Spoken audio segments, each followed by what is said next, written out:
আসসালামু আলাইকুম। আপনারা যারা আমার সাথে কানেক্টেড আছেন, তারা জানেন যে আমাদের এই ফ্লাইওভারটা ছোট্ট একটা নদী বা খালের উপর দিয়ে গেছে। এখন যেহেতু ড্রাই সিজন, তাই খালের মাঝখানের জায়গাটা একেবারেই শুকনা। আমরা ৩ টা ১ মিটার ডায়ার সার্কুলার পাইপ দিয়ে খালের পানিটাকে প্রবাহমান রেখেছি। আর খালের সাথে কানেক্টেড ২ টা পিয়ারের পাইল ক্যাপের এলিভেশন যেহেতু তুলনামূলক অনেক ডাউন, সে কারণে এখনো এখানে কিছুটা পানি আছে এবং কচুরিপানা আছে। যদিও মূল খালের সাথে এটার এখন কোনো কানেকশন নাই। যখন রেইনি সিজন ছিল তখন এখানে কিন্তু পানি দিয়ে পরিপূর্ণ ছিল। আমার বস আমাকে বলতেছিল যে এই পাইল ক্যাপের এই পোরশনের মধ্যে নাকি মাছ আছে।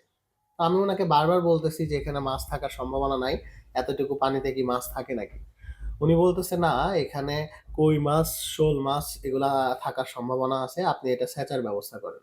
তো যেহেতু বস বলছে, যে কারণে ২ ইঞ্চি একটা মাড পাম্প লাগাইছি আমরা।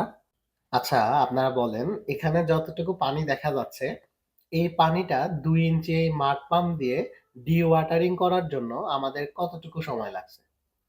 যাই হোক, আমরা যখন পুরাটা ডিওয়াটারিং করে ফেললাম এবং আসলেই সেখানে মাছ ছিল।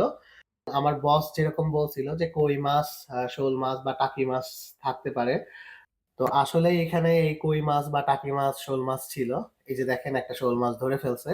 এরকম আরো বেশ কিছু মাছ ছিল।